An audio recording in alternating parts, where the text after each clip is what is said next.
Once you get going in the race, having a race swim strategy. I'm gonna miss arts and crafts time. I mean, hot with like how good I look.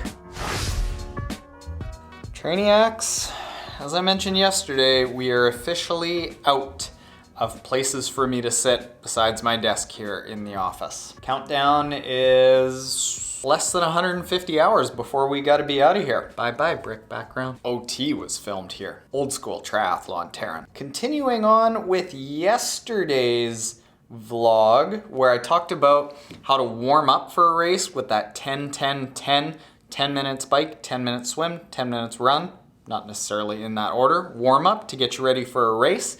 Once you get going in the race, having a race swim strategy that's flexible enough depending on what type of triathlete you are and what type of swimmer you are is important. This is a great angle, eh? Aren't all Instagram selfies taken from this angle? Yeah, it's a better angle. Okay, so if you are a nervous swimmer, it's one of your first races, or if you're just unsure of how to approach the swim, what I'd recommend is that you take it easy. I mentioned this a lot before. If you let the pack go out and you don't get mixed up in the middle of that churn in the race, you're probably gonna have a much quicker race. Because if you go into that churn and it makes you nervous and you have to flip on your back or you've got to tread water, you might lose a matter of minutes. Let's say here's the churn and you go over to the side and swim just a little bit longer route. Or here's the churn and you come and stay back here and wait for that churn to get out. You might lose, who knows, maybe 10, 15 seconds from that longer route or waiting a little bit, but you're not going to be losing immense amounts of time by not progressing.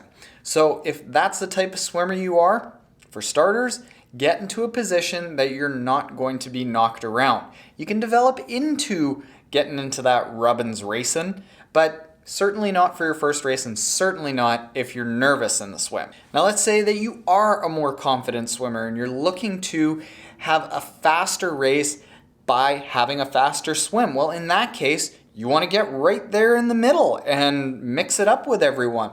Certainly do a bunch of drills in the pool or in open water with swimmers around you and your fellow triathlon training partners, mixing it up and knocking each other around and getting used to touching toes and having your toes touched. If you can stay confident with that and not feel nervous, then by all means get into that pack. But then once the pack goes out, you want to absolutely go in the first 200 to 400 meters of a race or until the first buoy happens.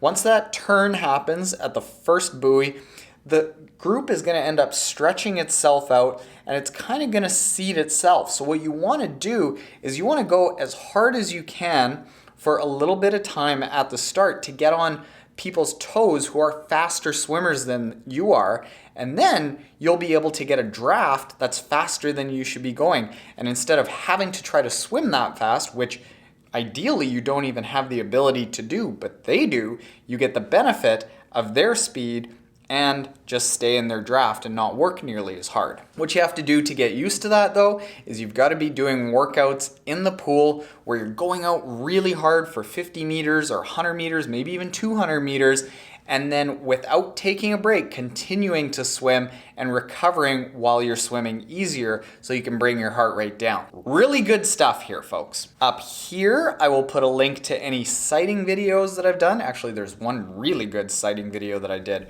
over at Arts and Crafts Time over there. I'm gonna miss arts and crafts time, maybe most. But be aware to sight because going off course and losing those toes is gonna slow you down. And then when you do sight, kick a little bit extra so that when your head is going up, you're not driving your legs down. Keep those legs nice and level in the water. And then the last thing to do with the end of the race also has to do with kicking. In the last, say, 100 meters before you come ashore, you shouldn't have been kicking too terribly hard during the race because our legs are big muscle groups and they take a lot of oxygen out of your body to keep you breathing. If you're gonna kick these really hard, I mean, believe me, these things are tree trunks and they use up a ton of oxygen, a ton.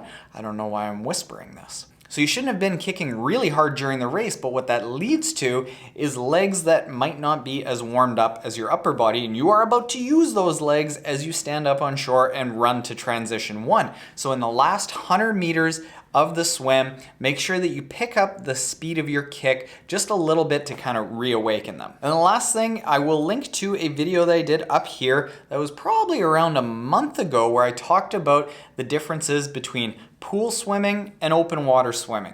And if you aren't able to do a ton of open water swimming leading into your race, there are things that you can do practicing in the pool. So number 1, check out that video, and then number 2, check out this video where I talk about not just the differences between pool swimming and open water swimming, but how you can actually prepare for open water swimming, knowing those differences while you're in a pool. Wealth of knowledge. Really should be charging for this stuff. By the way, if you want to be charged for stuff, go to triathlontaren.com/coaching. We have awesome coaching plans, really good ones. Oh, text from Coach Pat.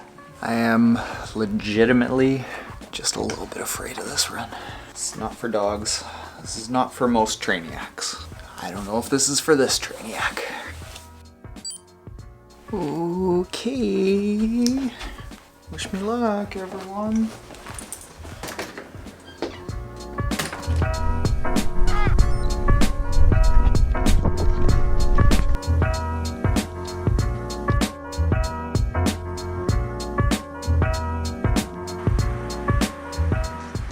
Okay, that's a 20-minute warm-up. Now things are about to get real.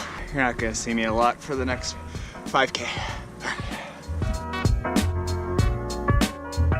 Oh, that was some kind of mean that Pat just did to me there, Trainiacs. I'm steaming. 7 a.m., 8.2K done in 42 minutes, 54 seconds, but that overall pace isn't the hard part. It was the last 5K. I'll explain.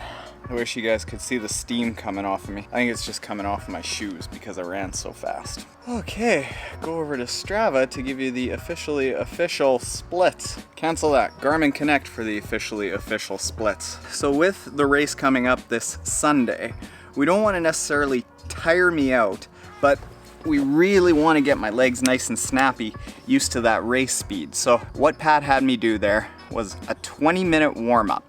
And in that 20 minutes, I went about 3K or so, and I did the strides, the drills, all the loosening up to get ready for the smash fest that was about to happen after I finished that 20-minute workout. Finished that 20-minute workout, took off my shirt to look extra studly for the main set, and then what the main set was 5K, because I'm doing an Olympic distance race, 10K this weekend. 5K should be like easy peas, but we want to get my body into that race pace and the hurt locker that I'm going to experience at 10K, and yeah, pain. That 5K is a descending set, and descending means that I'm getting faster. So the first K at 4:45 per kilometer, that's over my half-ironman pace. My half-ironman goal pace is about 4:30, so 4:45 per kilometer is easy. So I actually did that first K in 4:44 pace, and then the idea is with every kilometer, we drop it by 15 seconds per kilometer. So the first one